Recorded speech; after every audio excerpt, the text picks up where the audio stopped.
Hey, what's up, everybody? We are here with another 95X Live, and today we are talking with none other than one of my favorite musicians at the present moment, Mr. Carter Vail. How are you, sir? I am so good. Thanks so much for having me on.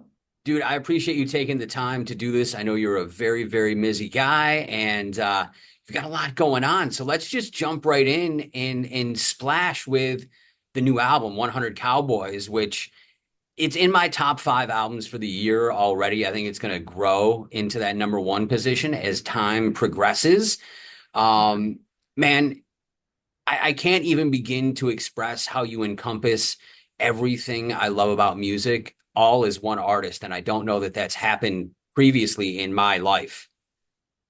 Oh, well, thank you so much. I really appreciate that. It's uh when I'm making music, it's mostly for me. So the fact that anyone else cares about it is always a fun surprise.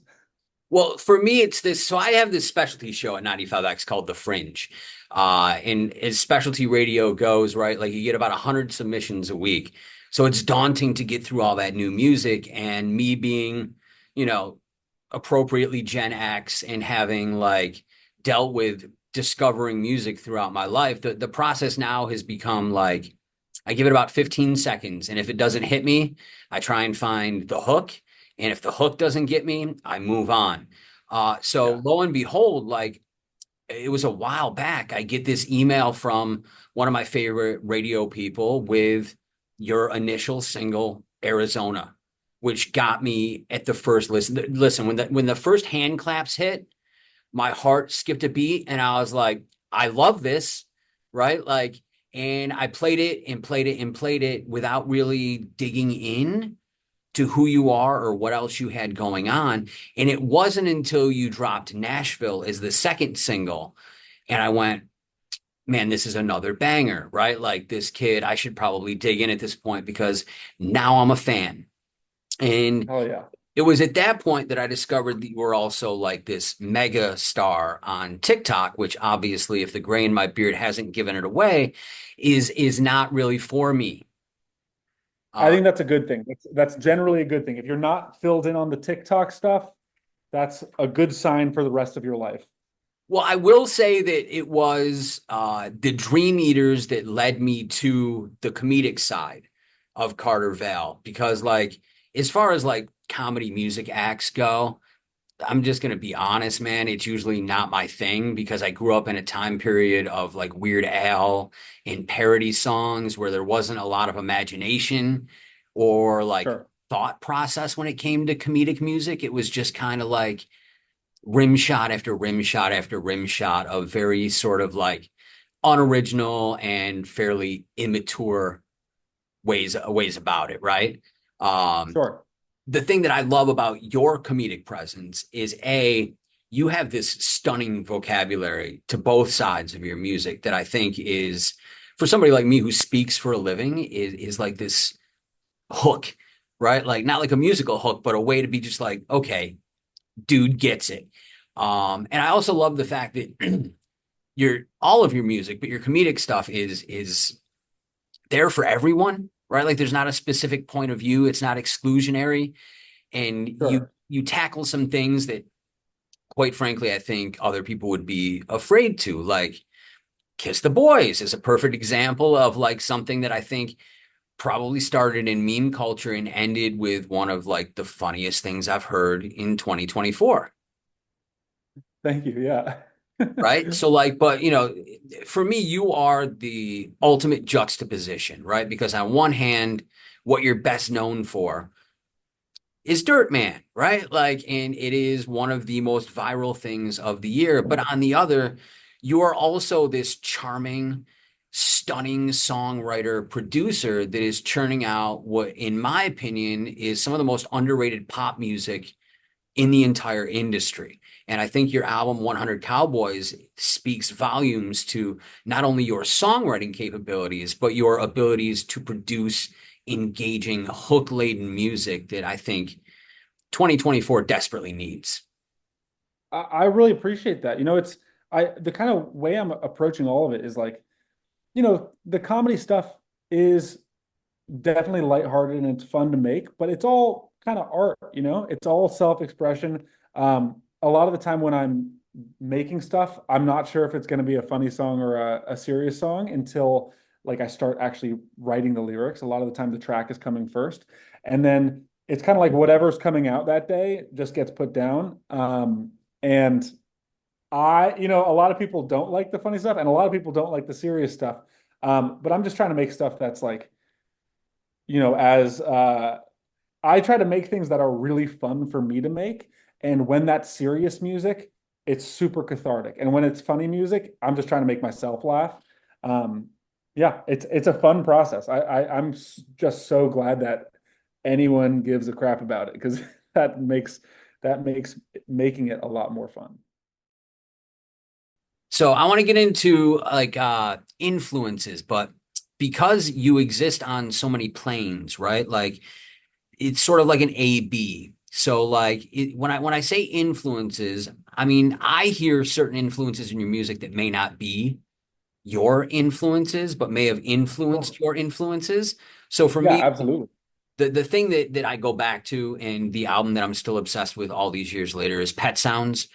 And it's hard for me to not think about the Beach Boys when listening to you because there's this simplicity to what you do in your songwriting that is so charming.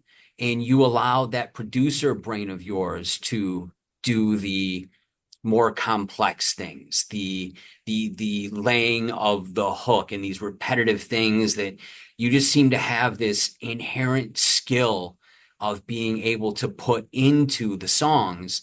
So for me, the question is, who are the musical influences? But I also know you with your degree from the University of Miami as music producer probably has a different set of influences as a producer than you do as a musician. So I was wondering if there was any specificity to either category and if there's any crossover to an artist that is also a producer like yourself that has inspired you over time.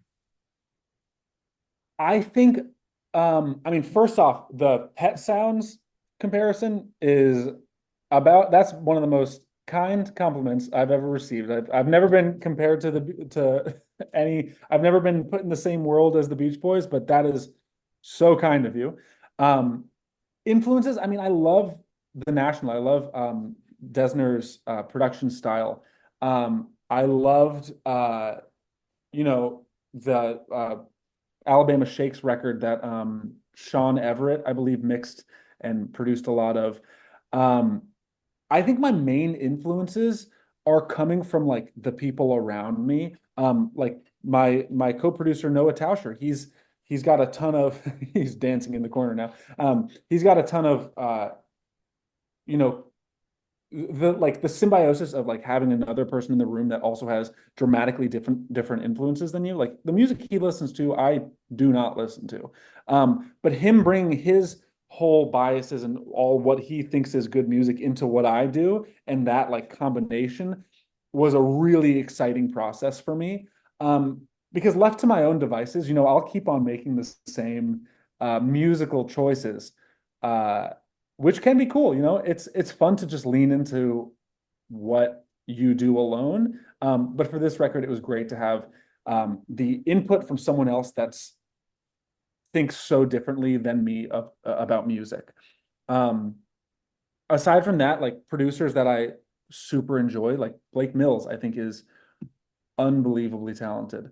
Um, I love something that I'm like trying to get more into is how minimalist a arrangement can be, and still sound so full. And I think someone like Blake Mills does an amazing job of that. And yeah, I think it allows songwriting to shine through more. Um, the whole process I find so exciting. Like I love the ability to produce at the same time as writing, uh, is so much fun. Well, I think it's advantageous to a certain degree as well, right? Because you don't have somebody over your shoulder telling you, oh, do it this way. This is the way we've Yeah. always done it, right? And I feel like it's the ultimate way to avoid gatekeeping in the music industry is to be this self-contained, sort of all-in-one artist, producer, right? Like I Yeah. see so many people having success with it. And it makes me very happy that in a post-pandemic world, there's still artists like yourselves that are holed up doing it all on their own, not wasting a bunch of money in giant studios and on big name producers. And ultimately, at the end of the day, I think it's not only improving your product, but giving you a better chance to make like a real financial go of it in 2024 in what is a very broken music industry. Absolutely. You know, the thing that anytime someone asks me for any kind of advice, and I don't think I have any business giving any artists advice, but the thing that I always say is like, if you're able to do everything yourself, you're able to stay in this game so much longer. And the whole, you know, whatever success means to people, I think the longer you are in this game and able to make music, um, the better chances you are at finding some kind of an audience. It's all about throwing stuff at the wall until something sticks. Um, and I've been very lucky to have the ability to make all this stuff for the most part alone. And uh, you know, that means even if I'm not making any money, I can just keep on cranking out music. Well, it souls that artist soul that you have, right? Because it's not success doesn't always come in dollars and cents. I think in a lot Absolutely. of ways it's artistic fulfillment. And I feel like given the wide array of things that you're not only capable of, but are currently producing, it's got to feel pretty good to have such a catalog at such an early point in your career. And again, right, like I'm not dismissing the early works. I know that you've been at this since like 2018. And there's part of me that wishes I had caught on to tracks like Melatonin or Andrew back then, because again, and I know I've used this word a lot, they're such charming and introspective views of who you are today. Thank you. Yeah, I really appreciate that. I think you know, it's a bit of a blessing and a curse because when I listen to some of my older songs, you know, the stuff I was making when I was 18, I'm like, yikes, probably could have benefited from someone else mixing and mastering this one. Um, and then sometimes I hear it back and I go, man, what a wonderful snapshot of what I was thinking about and how I was feeling at that point. Um, and yeah, now I just think about making music and like a discography as more of a journal of how I'm feeling at different stages of my life and how I'm progressing as a songwriter and as an artist and as a human. It's really cool to have that documented. Dude, the more we sit here and talk, the more I fucking fall in love with you. Right? Like straight up, it's very rare to meet an artist at your age with your level of success that has such a clear view of not only who they are, but what they want out of this entire journey. So it's very refreshing, and you're a very impressive young man. I will I leave it at that appreciate it. before I gush incessantly. Hey, I really do appreciate that. And I'm sorry for dropping the F-bomb. You looked shocked. I know that us radio guys aren't supposed to, and I'll bleep it in the video. Amazing. Yeah, I wasn't sure if it was going to be in there, and I was like, "Dang, what kind of radio show we run in here?" I'm just a sketchy old dude that fell into radio, man. Like I'm just Love it. at the root of it, I am a fan of music, and I use the corporate radio thing that I have to benefit the community here in Syracuse to the best of my ability. So in some ways, I kind of look at it like Robin Hood, right? Where I don't love corporate America, but if I can use corporate America to help the community here around this thing that corporate America owns in Syracuse, I'm going to. I So. think that's awesome, and all of us in the music industry appreciate people like you doing that kind of stuff because it does help immensely. Well, I appreciate you saying that, sir. I've only got like two questions left, and then I'll be out of your hair. So we're going to do the A/B thing again, right? Because like in 2024, for me, one of my favorite things is the fact that during the pandemic, we learned that we don't have to be in the same room to collaborate with other artists, right? Like technology went from being this big, scary, evil thing to now being this thing where our favorite artists can collaborate with each other, being on opposite sides of the country or the world. So the question for me is, as an artist, and again, as a producer, two separate silos, is there somebody that you are dying to or would be intrigued by a collaboration with as an artist? And is there somebody that you're dying to bring into the studio to potentially produce music for or collaborate with on a project? Hmm, that's a really interesting question. Um, In terms of artists I would love to collaborate with, a lot of the time I think of these like my favorite artists as like this bubble of perfection that I don't even want to insert myself into. Like the idea of like co-writing with the Alabama Shakes, I'm like, they don't need me. Keep them doing their thing. Or like the National. Like I am such a fanboy of the National. Um, and the idea of collaborating with them would scare the pants off of me. Um, that being said, I think like there are probably a lot of artists that haven't hit that like true idol status in my own head, but are like crushing it in real life that I would love to collaborate with. I think the band, actually, now that I think about it, the band Idols, I just recently discovered them. I know they've been killing it for a long time, but because I just recently discovered their music, I'm in love with them, and I think making stuff with them would be amazing. Um, I think who else? I mean, like Clairo is unbelievable. I'd love to get in the room with her. I think her new record is fantastic. Um, as a producer, wow. I don't know who I'd want to produce for. I would love to like co-produce something with Sean Everett. I think just seeing how he works would be unbelievable. Blake Mills as well. Um, I think, yeah, I haven't thought about producing for other people. I'm so busy doing, trying to build my own little world that the idea of like making music for other people hasn't been a thing for a little while. Carter, I Oh can't yeah. thank you enough for your time today, man. Like it means a lot to have you take the time to have a conversation with a complete stranger, and I know that I can be a lot. So I appreciate your patience with me and your time today. I think that you are, I had an absolute blast. Thank you so much for having me. dude. I appreciate it, and man, 100 Cowboys out and available, streaming everywhere now. Mr. Carter Val.